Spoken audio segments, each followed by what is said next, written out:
بسم اللہ الرحمن الرحیم۔ السلام علیکم دوستو، اس چینل میں سب سے زیادہ پسند کی گئی نیوز اور واقعات میں آج آپ دیکھیں گے، لیکن اس سے پہلے اگر ہو سکے تو لائک اور سبسکرائب کا بٹن ضرور دبا لیں، شکریہ۔ اسرائیلی وزیر خارجہ کا کہنا ہے کہ ایران کو جوہری ہتھیاروں کے حصول سے روکنے کے لیے ہر ممکن حد تک جائیں گے۔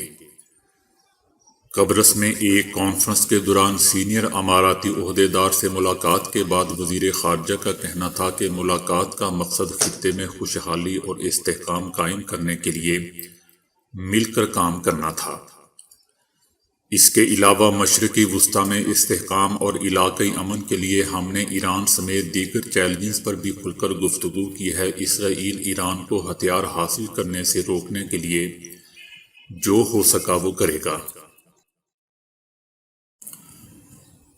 ترکی میں ترکی اور یونان کے وزرائے خارجہ باہمی تعلقات کو بہتر بنانے کے حوالے سے مشترکہ پریس کانفرنس کے دوران دونوں کے درمیان شدید تلخ کلامی ہو گئی۔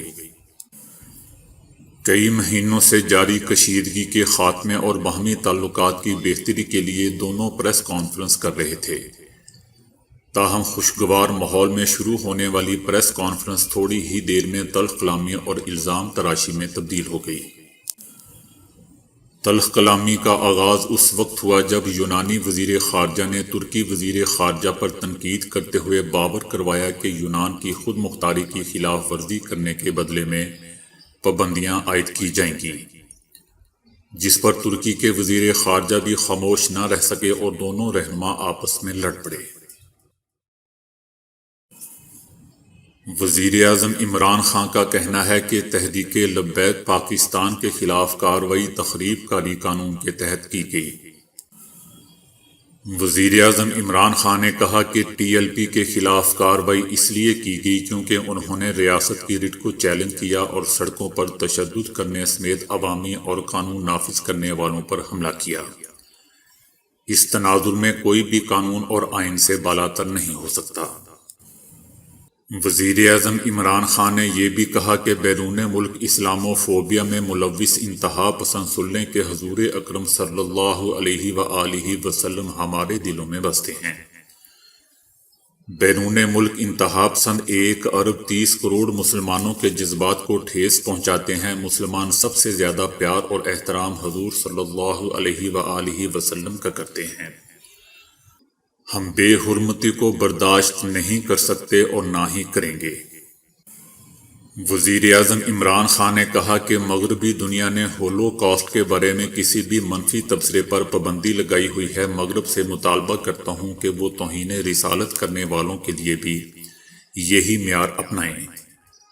مسلمانوں کے خلاف نفرت انگیز پیغامات پھیلانے والوں کے لیے بھی سزا کا یہی معیار ہونا چاہیے۔ دوستو، زندگی اور موت اللہ کے ہاتھ میں ہے، لیکن ایک مشہور ڈاکٹر اینڈریو سٹیلے نے اپنی نئی کتاب میں پیش گوئی کی ہے کہ وہ وقت دور نہیں جب سائنسدان ایسی ادویات تیار کرنے میں کامیاب ہو جائیں گے کہ جن کے ذریعے انسان کی عمر رسیدگی کے عمل کو سستر کیا جا سکے گا، جس سے انسان کی زندگی دگنا سے زیادہ صحت مندی کے ساتھ طویل ہو جائے گی اور لوگ 200 سال کی عمر میں بھی فٹ بال کھیلیں گے۔ ڈاکٹر اینڈریو نے لکھا ہے کہ بڑھتی عمر کے ساتھ انسان کئی طرح کے عارضوں میں مبتلا ہو جاتا ہے۔ اس کے جسم میں نئے خلیے پیدا ہونے کی رفتار سست جبکہ خلیوں کی موت ہونے کی رفتار تیز تر ہوتی چلی جاتی ہے، جسے عمر رسیدگی کا پروسیس کہتے ہیں۔ ہمیں بہت امید ہے کہ بہت جلد ہم کوئی ایسی دوا ایجاد کرنے میں کامیاب ہو جائیں گے جو عمر رسیدگی کے اس پروسیس کی حقیقی وجوہات کو پہچانے گی اور اس پروسیس کو سست کر دے گی یا اسے مکمل روک دے گی، جس کے بعد انسان طویل اور صحت مند زندگی گزار سکے گا۔ ایک برطانوی میاں بیوی نے 17 سال قبل چائنا سے ایک بچہ گود لیا اور اس کے اصل ماں باپ کے ساتھ وعدہ کیا کہ وہ اس بچے کو ان کے کلچر کے قریب تر رکھیں گے۔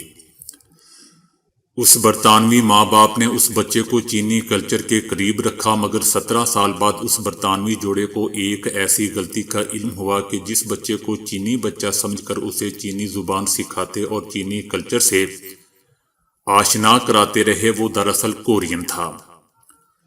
اس بچے کو پالنے والی اس کی برطانوی ماں نے ایک ٹک ٹاک ویڈیو میں بتایا ہے کہ 17 سال بعد ہمیں اپنے بیٹے کی برتھ سرٹیفکیٹ کی ضرورت پڑی اور جب ہم نے سرٹیفکیٹ نکال کر دیکھا تو اس کے ماں باپ کے فیملی نیم کن تھے۔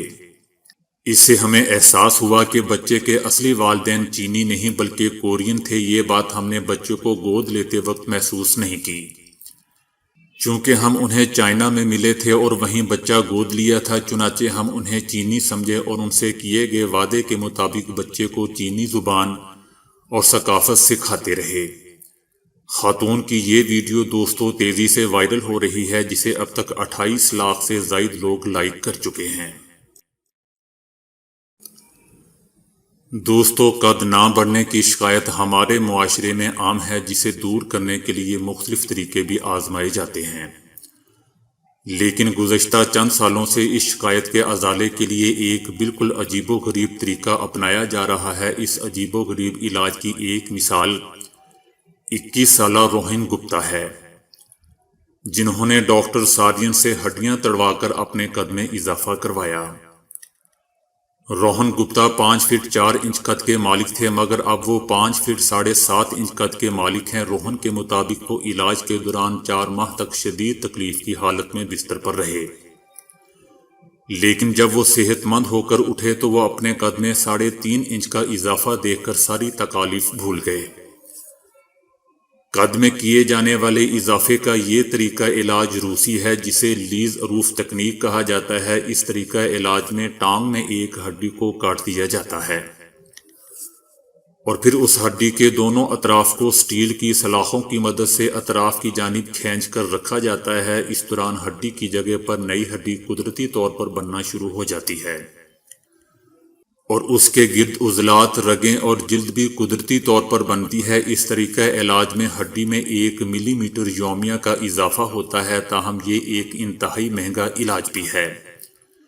اس کی فیس 12 لاکھ روپے سے زیادہ ہے۔ اس کے علاوہ آپریشن کے 4 ماہ بعد فزیو تھراپی کا عمل شروع کیا جاتا ہے، جو کہ 3 ماہ جاری رہتا ہے اور اس کی فیس علیحدہ ہوتی ہے۔ امریکہ میں ایک پولیس آفیسر نے دکان سے چوری کرنے والے ایک گروہ کو گرفتار کرنے کی بجائے ان کے سامان کے لیے پیسے ادا کر دیے تاکہ وہ کرسمس کے موقع پر ٹھیک سے کھانا کھا سکیں۔ تفتیش کے دوران آفیسر نے دکان میں کام کرنے والے ایک شخص سے بات کی، جس نے انہیں بتایا کہ اس نے 2 خواتین اور 2 چھوٹے بچوں کو سامان کے پیسے دیے بغیر اسے اپنے بیگ میں ڈالتے دیکھا ہے۔ اس شخص نے یہ بھی بتایا کہ چوری کے الزام کے تحت ان دونوں خواتین اور 2 چھوٹے بچوں کو سٹور میں پکڑ کر بند کر دیا گیا ہے۔ پولیس آفیسر کا کہنا تھا کہ میری اپنی 2 بیٹیاں ہیں، جن کی عمر لگ بھگ اتنی ہی ہے جتنی ان 2 لڑکیوں کی ہے، اسی لیے مجھے یہ بات زیادہ شدت سے محسوس ہوئی۔ جب پولیس آفیسر نے چوری کرنے والی خواتین سے بات کی تو انہیں پتہ چلا کہ وہ کام نہیں کرتی اور کچھ گھریلو مسائل چل رہے تھے، اور انہوں نے جو سامان پیسے دیے بغیر اٹھایا تھا وہ اپنے بچوں کے کرسمس ڈنر کے لیے لیا تھا۔ جب پولیس آفیسر نے سامان کی رسید دیکھی تو انہیں پتہ چلا کہ ہر چیز کھانے کی تھی اور اس کے علاوہ کچھ نہیں تھا۔ یہ دیکھتے ہوئے پولیس آفیسر نے $250 کے گفٹ کارڈ خرید کر انہیں دے دیے تاکہ وہ بچوں کے لیے کرسمس کا سامان خرید سکے۔ امریکہ کی فلوریڈا یونیورسٹی کے سائنسدانوں نے مختلف طرح کے کپڑوں اور ماسک کا موازنہ کرنے کے بعد کہا ہے کہ اچھے سوتی کپڑے سے بنا ہوا گھریلو ماسک کورونا کا پھیلاؤ روکنے میں سب سے مناسب ہے، بشرطے کہ اس کا سائز درست ہو اور وہ درست طریقے سے بنا ہوا ہو اور پہنا جائے۔ کس طرح کا کپڑا اور فیبرک کورونا کو پھیلنے سے کس حد تک روکتا ہے، یہ جاننے کے لیے انہوں نے انسان جیسی ایک روبوٹک پتلی کے منہ پر مختلف طرح کے ماسک اور رومال باندھنے کے بعد اس کے کھانسنے اور چھینکنے پر خارج ہونے والے قطروں کے پھیلاؤ کا مشاہدہ کیا۔ ماسک سے نکلنے والے قطروں کا طے کردہ فاصلہ جاننے کے لیے انہوں نے لیزر شعاؤں کی مدد لی۔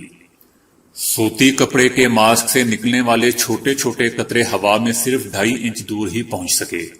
حالیہ تحقیق سے یہی معلوم ہوا ہے کہ گھر میں صحیح طریقے پر ماسک تیار کر کے کورونا کے پھیلاؤ میں خاصی حد تک کمی لائی جا سکتی ہے، اور اگر کوئی شخص کورونا سے متاثر ہو جائے وہ کم ترین وسائل میں بھی اس بیماری کو اپنے پیاروں تک پھیلنے سے روک سکتا ہے۔